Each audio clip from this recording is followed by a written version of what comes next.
professor Ricardo na área. Hoje a nossa aula, né, é sobre a Grécia Antiga. Vamos lá para o nosso slide. Que está... Pronto. Vamos lá. Tá todo mundo prestando atenção, tá? Mais tarde vai ter a atividade do nosso módulo número 4. Beleza?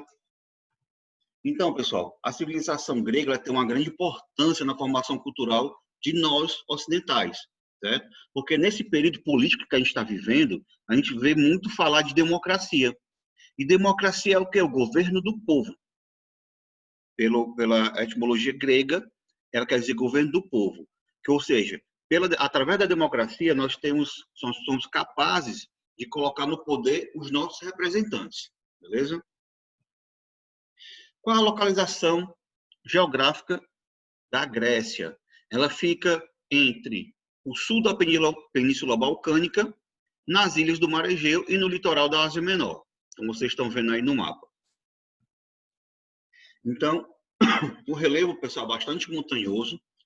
O isolamento das localidades, né, facilita a organização das cidades-estado. Mas, professor, o que são as cidades-estado? Como eu acabei de falar, devido às cidades ficarem muito longe uma das outras, certo?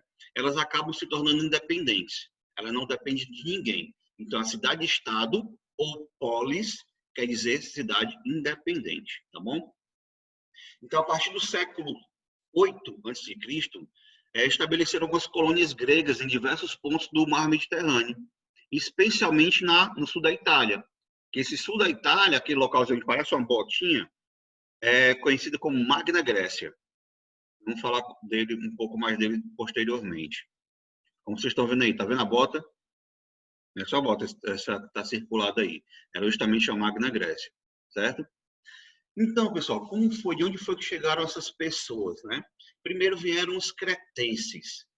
Eles vindo da ilha de Creta, eles formavam uma civilização comercial bem grande e ele exerceu o domínio sobre a Grécia, certo?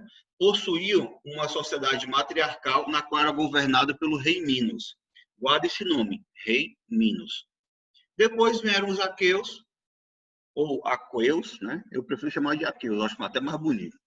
Vindos do norte da Península Balcânica, invadiram e dominaram os cretenses. Pode observar agora que nós vamos ver povos que acabam dominando outros povos. Depois vieram os dórios.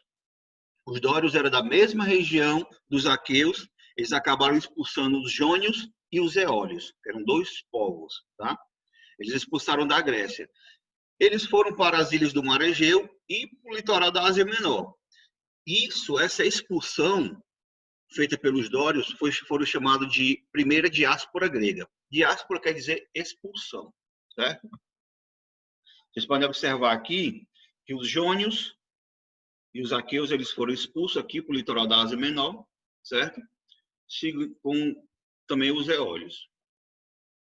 Os dórios, pessoal, eles trouxeram uma decadência para a Grécia, porque eles provocaram um colapso cultural, um colapso comercial, que levou quase o desaparecimento da escrita na região. Mas, professor, como assim provocaram esse colapso cultural? Já pensou? Nós temos aqui aproximadamente em Fortaleza 3 milhões de pessoas, certo? Já pararam para pensar se chegassem 3 milhões de pessoas também de outra localidade, com outro idioma, com outra cultura? Já pararam para pensar? Ia ter um colapso cultural, com certeza, né? Ou ia desaparecer um idioma, a escrita, enfim, ia ter um colapso gigantesco, certo? Então, a formação da cultura creto-micênica foi após a primeira diáspora grega, que foi justamente a invasão dórica. Quando vocês ouvirem falar invasão dórica, vocês já ligam à diáspora grega, que é a expulsão dos jônios e eólios pelos dóricos, tá? Lembra que eu falei nesse instante do rei Minos? Pronto. O rei Minos, pessoal, ele era um rei de Creta, certo? E ele era... você já ouviu falar na lenda do Minotauro? Já, né? Beleza. Então, os gregos eles possuíam uma lenda para poder explicar a origem. E a tal lenda dizia que no labirinto habitava um Minotauro. Era um monstro com cabeça de touro e corpo de homem. E ele dominava toda a Grécia, obrigando o povo a pagar impostos, né? Tinha que também entregar jovens gregas para poder servi-lo. E esse labirinto é onde ele se escondia, certo? E na qual impedia os gregos que pudessem enfrentar o monstro para libertar a Grécia do seu domínio. Só que um dia, um jovem grego chamado Teseu, que era um semideus, depois nós vamos falar sobre isso aí, decidiu enfrentar o monstro, auxiliado por uma das servas do Minotauro, que era a Ariadne. Ele conseguiu penetrar no labirinto, achou o monstro e conseguiu destruir. Assim ganhou a liberdade da Grécia. A lenda, pessoal, do Minotauro, ele estabelece uma relação muito grande com o domínio de Creta, certo? Na qual o monstro ele se deriva do nome do soberano dos cretenses, do rei dos cretenses, que era o rei Minos. Por isso que Minotauro, certo? Além disso, né, segundo alguns recentes achados arqueológicos, existiu em Knossos um palácio real, formado de um palácio gigante, com vários compartimentos, que se assemelhava a um labirinto. Então, é um mito do Minotauro, tem um quê de verdade, digamos assim, beleza? Vamos para frente. Aí as ruínas do Palácio de Knossos, certo? Palácio Minoicos. É justamente onde tinha os labirintos. Pessoal, vocês já ouviram falar no período homérico? O período homérico, pessoal, é justamente um período que tinha como é que eu posso falar? Na época tinha um historiador, né, um poeta, que era chamado de Homero, por isso que período homérico, na qual ele fez alguns poemas. Os mais importantes é a Ilíada e a Odisseia, principalmente a Ilíada. A Ilíada, pessoal, ela vai falar justamente da Guerra de Troia. Tá certo? Qual foi o motivo da Guerra de Troia? Eles estavam tentando, como é que eu posso dizer, fixar alianças, só que Helena foi raptada por um troiano. Helena era esposa de um rei grego, que era Menelau, o rei de Esparta. Então, digamos assim, Paris, que era um príncipe de Troia, roubou a esposa de Menelau, que era o rei de Esparta, certo? E para poder vingar esse insulto, os gregos acabaram cercando a cidade por 10 anos e acabaram destruindo a cidade. Aí a Ilíada fala sobre o cavalo de Troia. Como é que funcionou isso? Os gregos construíram, eles não conseguiam adentrar no castelo, então construíram um cavalo e deixaram lá na praia, deixaram no litoral. E se esconderam. Após isso, o que é que aconteceu? Eles foram verificar, né, os historianos foram verificar se os gregos tinham ido embora mesmo, e eles tinham se escondido muito longe, que não dava para ver. Beleza.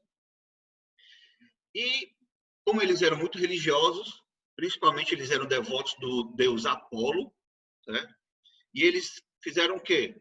Desculpa, Apolo Apolo não, Poseidon. Então, na praia, justamente a de Poseidon. Então, o que é que eles fizeram? Trouxeram esse cavalo, achando que era uma oferenda, trouxeram esse cavalo para dentro do seu reino. Só que esse cavalo, pessoal, estava cheio de soldados lá dentro, os melhores soldados espartanos. Então fizeram aquela festa e tal. Quando todos foram dormir, os que estavam dentro saíram do cavalo, abriram os portões e Troia desabou, certo? Os refugiados da primeira diáspora grega, pessoal, eles fundaram pequenas unidades, certo? Que eram autossuficientes e que era baseado no coletivismo, eram chamados gênos, ou então comunidades gentílicas. E quem dominava ele, quem era o chefe, era o chamado pater, certo?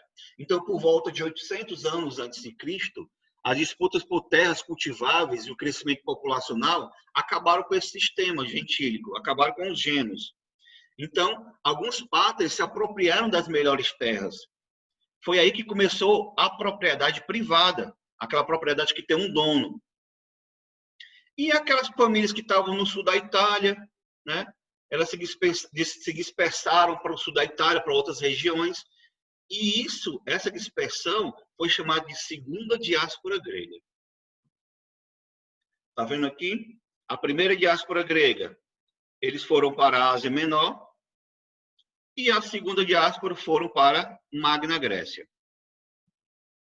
Então, essa desintegração dos gêneros provocou uma formação da polis, ou seja, a polis é a cidade-estado, tá certo? E era o correspondente a essa colonização era justamente na região do sul da Itália, onde fica ali a Sicília, que era a área da Magna Grécia, certo? E lá as mudanças sociais foram reforçadas ainda mais.